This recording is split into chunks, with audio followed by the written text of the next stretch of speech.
নমস্কার, সুপ্রভাত। সবাই কেমন আছেন? আশা করি সকলেই ভালো আছেন। দিন যাপনের আরও একটি নতুন ব্লগে আপনাদের সবাইকে স্বাগত। অনেক দিন পর আবার আপনাদের সঙ্গে কথা হচ্ছে, তো আশা করি সকলেই ভালো আছেন। আর আজকের ভিডিওটাও আশা করছি আপনাদের ভালো লাগবে। সারাদিনের খুঁটিনাটি কাজকর্ম যেটুকু করি আপনাদের সঙ্গে শেয়ার করব, সঙ্গে থাকবেন। তো অনেক দিন পর আবার ভ্লগ ভিডিও আর কি দিচ্ছি। ভিডিওটা যদিও বেশ কিছুদিন আগের, আসলে মাঝখানে মন একদমই ভালো ছিল না, মন ভেঙে যাচ্ছে। সত্যি কথা বলতে কি বোন জানেন, মানে প্রায় একটা বছর হতে চললো। প্রথমে তো একটুখানি বেশ ভালো লাগা নিয়ে কাজ শুরু করেছিলাম, মন ভালো থাকতো, সময় কাটতো। তারপরে যখন দেখলাম যে না, এই ইউটিউব এমন একটা প্ল্যাটফর্ম যেখানে আমাদের একটা সুযোগ করে দিয়েছে একটা ভালো কিছু করার, সেই আশাতেই আর কি কাজ শুরু করা। তারপরে তো বেশ ভালোই চলছিল, কিন্তু মাঝে মাঝে এমন হয় আর কি, তখন আর উৎসাহটা একেবারেই থাকে না, মন ভেঙে যায়, মনে হয় না আর ভালো লাগছে না, এত পরিশ্রম আর পোষাচ্ছে না।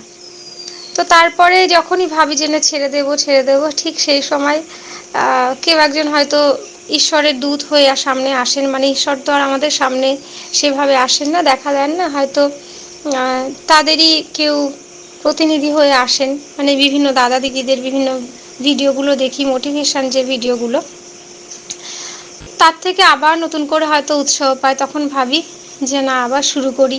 যা খেতে লাভ কিছু না হলেও ক্ষতি তো নেই, আর লাভ নেই বলতে ভুল হবে। অনেকখানি সময় আমার এইভাবে কাটে, মন মেজাজ ভালোও থাকে, এতে মানসিক চাপ কমে। অনেক মানুষের সঙ্গে আলাপও হয়েছে সেই সূত্রে। ভালো লাগে যখন সবাই কমেন্ট করে বলে যে ভালো হচ্ছে। তারপরেও মাঝে মাঝে কেমন যেন উৎসাহ হারিয়ে ফেলি। আসলে একঘেয়ে কাজ তো আর ভালো লাগে না বলুন। তারপর যদি সমস্ত মানুষের প্রশংসা, ভালোবাসা, বা যদি দেখি হ্যাঁ সেই কাজটা করে সেরকম কিছু উৎসাহ দিচ্ছে মানুষ বা ভালো কিছু হচ্ছে, তখন একটা কাজের প্রতি আগ্রহ আসে। আর সেটা না হলে আস্তে আস্তে মন মেজাজ খারাপ হয়ে যায়, আর ভালো লাগে না। তো সকালবেলার কাজকর্ম শুরু করেছি। মামনের আজকে স্কুল আছে, গুড়িয়ার নেই। তো যেহেতু বললাম ভিডিওটা আমার কয়েকদিন আগে শ্যুট করা, আমার ছাড়তে একটুখানি দেরি হলো, তার জন্য ক্ষমা চাইবেন। কারণ অনেক দিন আমি এই ভ্লগ ভিডিও এগুলো থেকে দূরে ছিলাম, দিতে পারছিলাম না। তো সবাই মার্জনা করবেন আর আশা করি সঙ্গে থাকবেন। তো মামনের যেহেতু স্কুল আছে, সকালবেলা ও উঠে গেল স্নানে। আর শরীরটা একটু খারাপ, মানে গায়ে বলছে জ্বর জ্বর লাগছে। গায়ে জ্বর নেই, কিন্তু ওই হয় না সিজন চেঞ্জ হলে যেমন একটা ম্যাচ করে, জ্বর জ্বর লাগে, সর্দি সর্দি, ওই রকম। তো সকালবেলা স্নানে গেল, আবার চোখটা দেখলাম এর একটুখানি হালকা লাল হয়েছে। স্কুল আছে যেহেতু সকালবেলা স্নান করতে যেতেই হবে, না হলে সেই তো সারাদিন বাড়ি থাকে না, ফিরবে সেই বিকেলবেলা।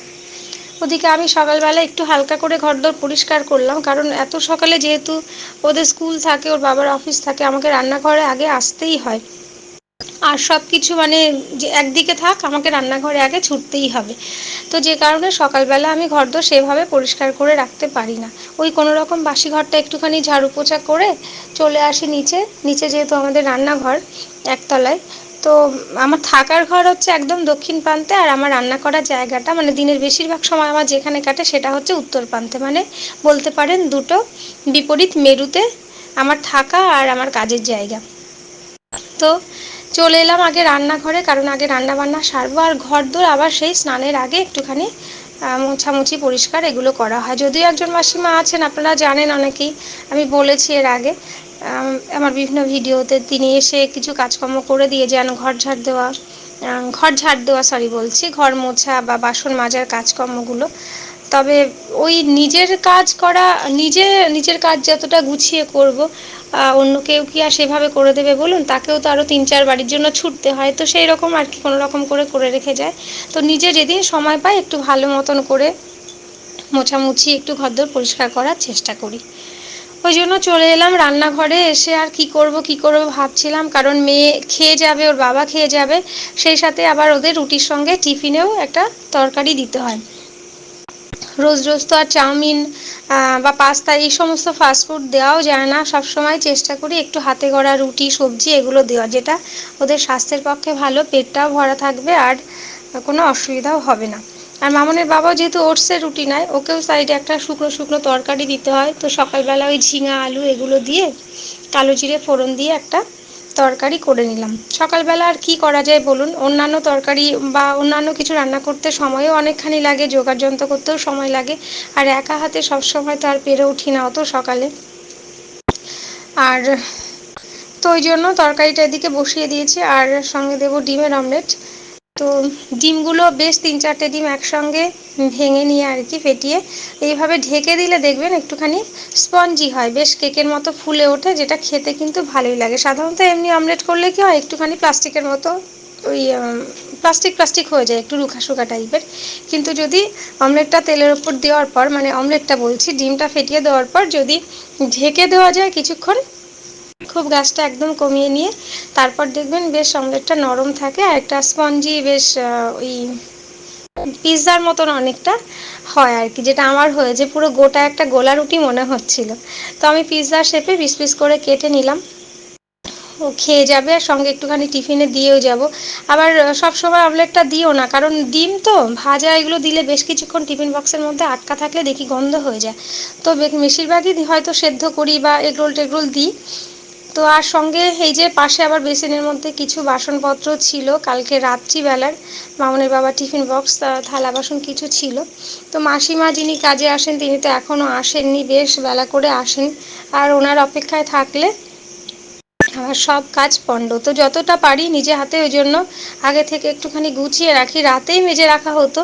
একদিন বেশ আলস্য লাগে না, আর মানে রান্না বান্না করে খেয়ে দিয়ে তারপর এদিকে মেয়েদের পড়ানো থাকে, ওই পড়াতে পড়াতেই তো ধৈর্য সব শেষ। তারপরে এসে খাওয়া দাওয়া করে সবাইকে খেতে দিয়ে গুছিয়ে গাছিয়ে যেতে, আর তারপরে আর ইচ্ছে করে না যে থালা বাসন মাজি এখন বসে বসে, অনেক রাত হয়ে যায়। তো একদিন বাসনপত্রগুলো থেকে যায় বেসিনে, তো মেজে নিলাম ওগুলো হাতে হাতে। আর এদিকে মামুনকে টিফিনে দেবো রুটি, রুটিতে একটুখানি ঘি মাখিয়ে দিচ্ছি। ঘি মাখিয়ে দিলেও খেতেও ভালো লাগবে, আর ঠান্ডা হয়ে যাওয়ার পরেও কিন্তু রুটিটা বেশ নরম থাকে, যে কারণে রুটিতে ঘি মাখিয়ে দিই। আর এই ঘিটা কিন্তু বাজারের কেনা নয়, এর আগে তো আপনারা দেখেছেন, ভিডিওতে দেখিয়েছিলাম যে বাড়িতে কি করে ঘি বানাই। তো এখন মাঝে মাঝেই বাড়িতে ওই যে দুধটা নেওয়া হয় রোজের জন্য, সেই দুধ থেকে মাঝে মাঝে যে সরটা তুলে রাখা হয়, বেশ ভালো করে জাল দিলে না একটু মোটা হলুদ হয়ে সর পড়ে। তো ওই সরটা বেশ সপ্তাহখানেক তুলে রাখলে আবার বেশ কিছুটা ঘি হয়ে যায়, মানে ক্রিম হয়ে যায়, সেখান থেকে আবার ঘি তোলা হয়। তো ওটা দিয়েই দুই মেয়েকেই চেষ্টা করি যে টিফিনের যে রুটি দিই তার সঙ্গে একটুখানি ঘি মাখিয়ে দিতে। আর এখন তো আমের সিজন, সঙ্গে একটুখানি আম কেটে দিলাম, একটুখানি খেতে ভালোই লাগবে দুপুরে দিতে, সঙ্গে একটা কাঁটা চামচ, ওর খেতে সুবিধা হবে। তো ওকে নিয়ে চলে এলাম রাস্তায়, ওই যে মামুন আসছে, আবার মাঝখানে কি একটা আনতে ভুলে গেছিলো, মানে ওদের নতুন কিছু একটা সাবজেক্ট অ্যাড হয়েছে এবার এবার থেকে। তো স্যার বা ম্যাম যিনি নেন আর কি ক্লাস, বলেছে পুরো বইটা না নিয়ে ওই আর কি যে পেজ, যে চ্যাপ্টারটা পড়াবে সেই চ্যাপ্টারটা পিডিএফ ফাইল করে, মানে প্রিন্ট আউট বের করে নিয়ে গেলে ওদের পুরো ভারী বইটাও টানতে হবে না, আর ওদের সুবিধা হবে। তো সেটাই মনে হয় নিতে গেছিলো। প্রায় দিনই গাড়ি দাদা, ইনি যেদিনই আসেন সেদিনই ভুলে যান, মাঝে মাঝে বেশ কিছু দূর চলে যায়। একদিন তো বিন্দাগর অবধি চলে গেছে, আমরা দাঁড়িয়েই আছি। আমি তো কী হলো, আসছে না কেন? পরে মামনের বাবাকে বলছে যে একটুখানি গাড়ি করে দিয়ে যান। মামনের বাবার আবার অফিস দেরি হয়ে যাবে বলে সেদিন মামনের স্কুলটা অ্যাবসেন্ট হয়েছে, আর যায়নি। মামুন তো স্কুলে চলে গেল। আজকে হয়েছে কি, গাড়িটা আসলে একটুখানি এগিয়ে চলে গেছিলো, ভুলে গেছিলো আর কি ড্রাইভার দাদা। আর ইনি মাঝে মাঝেই হচ্ছে, মানে ইনি যেদিনই আসেন, প্রত্যেক দিন তো একই ড্রাইভার হয়তো থাকেন না, তো প্রায় দিনই দেখি উনি হচ্ছে কিছুটা এগিয়ে চলে যান। তো ওই জন্য আমি বললাম যে ভুলে গেলে হবে, বলছে আরও বেশ কিছুদিন তো স্কুল ছুটি ছিল, তারপর স্কুল খুলেছে, উনি আর কি বাড়িটা ভুলে গেছিলেন, যে কারণে একটু এগিয়ে চলে গেছিলেন। তো সেই বিষয়েই বলছিলাম আপনাদের। আর মাউন্টকে স্কুল গাড়িতে তুলে দিয়ে কিছু তুলসীর পাতা তুলছি, কারণ বাবুকে দেখলাম আজকে তুলসী পাতা তুলছিল, মানে আমাদের ঠাকুর ঘরের পুজো তুলসীর পাতা শেষ হয়ে গেছিলো, এই কারণেই বলছি, কারণ অনেক বার আছে তো, এদিন এদিন তুলসীর পাতা তোলা যায় না, তারপরে কি একাদশীর দিন তুলসীর পাতা তোলা যায় না, অনেক নিয়ম কানুন আছে, যে কারণে আমাদের বাড়িতে ঠাকুর ঘরের জন্য বেশ কিছু করে আর কি তুলসীর পাতা তুলে রাখা হয়, যাতে 3-4 দিন ঠাকুর পূজায় লেগে যায়, আর সেগুলো ভালোও থাকে, অসুবিধা হয় না। একটা রুমালের মধ্যে, ভেজা রুমালের মধ্যে মুড়ে আর কি রেখে দেওয়া হয়, তো অসুবিধা হয় না। তো সেটাই শেষ হয়ে গেছে মনে হয়, বা কম আছে, বাবু দেখলাম তুলছে, তো আমিও ভাবলাম যে সাথে সাথে কয়েকটা তুলে নিই, একটু তাড়াতাড়ি হবে। আর তুলসী গাছ, পুরনো গাছ প্রায় শুকিয়ে গেছে, নেই, ওই দু একদিন বৃষ্টির জল পাওয়াতে আবার নতুন করে কিছু পাতা সবুজ সবুজ বেরিয়েছে, তাই তুলে নিলাম। ওদিকে মামুনের বাবার জন্য টিফিন রেডি করে নিয়েছি, ও স্নান করে খেতে চলে এসছে। ক্যামেরার সামনে তো আসতেই চায় না, তো আজকে ক্যামেরাটা যে সেট করে রেখেছিলাম, আমি বলছি না চলছে না, তুমি বসো খেতে। তো ওইভাবে আর কি একটুখানি তোলা। কি হয় বলুন তো, অনেকেই তো আসে, ফ্যামিলির সবাইকে দেখি ভীষণ সুন্দরভাবে হ্যাপি ফ্যামিলি, হাসি খুশি ব্লগে থাকে। তো আমারও তো ইচ্ছে করে সবাইকে নিয়ে করি, কিন্তু না, সম্ভব হয় না, নানা কারণে, নানান জনের নানান আপত্তি।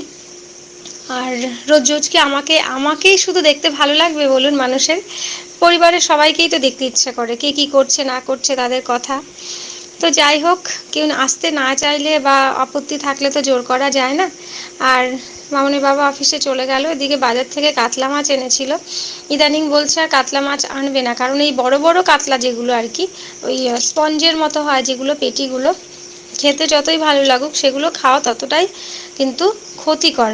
আজকাল বিভিন্ন ভিডিওতেও দেখছিলাম যে বিভিন্ন, মানে একটা ভিডিওতে সেদিন দেখলাম আমি, মাছে নাকি বড় বড় কাতলা মাছগুলোতে ইঞ্জেকশন দিচ্ছে। এখন সেটা ক্ষতিকারক কিছু, কিন্তু কি সেটা ঠিক বলতে পারবো না, কিন্তু সেখানে লেখা আছে যে মাছ খাচ্ছেন তো এই হতে পারে মাছ খেলে, নানা রকম রোগের সম্ভাবনা বেড়ে যায়। ওই আর কি বড় বড় যে কাতলার মাছগুলোর কথা বলছে, কারণ ওগুলো নাকি বাইরে থেকে আসে, ইঞ্জেকশন দেওয়া থাকে, তাড়াতাড়ি ওগুলোকে বড় করে দেয়, তো ওগুলো খেলে ক্ষতি হতে পারে। তাই বলছে যে না, এই মাছ আর খাওয়া যাবে না, এখন থেকে ছোট সাইজের মাছগুলো আনবো। আমাদের তো অসুবিধা নেই, বেশিরভাগ অসুবিধা হয় মেয়েদেরকে নিয়ে, কারণ ছোট মাছে কাঁটা বেশি আর কি থাকে, আর ওরা খেতে বেশ ঘিনঘিন করে, খেতে চায় না, অনেক কষ্টে বকাঝকা দিয়ে ছোট মাছটা খাওয়াতে হয়। তো চলুন, আজকে ওই ঝিঙা আলু দিয়ে মাছের ঝোলটা পাতলা করে করে নিলাম। আর আজকে আর বেশি দূর করব না, ভিডিওটা বেশি বড় করব না, এখানেই শেষ করব। রান্নাবান্নাও আমার হয়ে গেল এবেলার মতো। তো সকলে ভালো থাকবেন, সুস্থ থাকবেন, পাশে থাকবেন, সবসময় হাসি খুশি থাকবেন, আর ভালো ভালো কমেন্ট করবেন, যাতে আমরা উৎসাহ পাই, একটুখানি মনের জোর পাই। আজকে তাহলে রাখি, টাটা।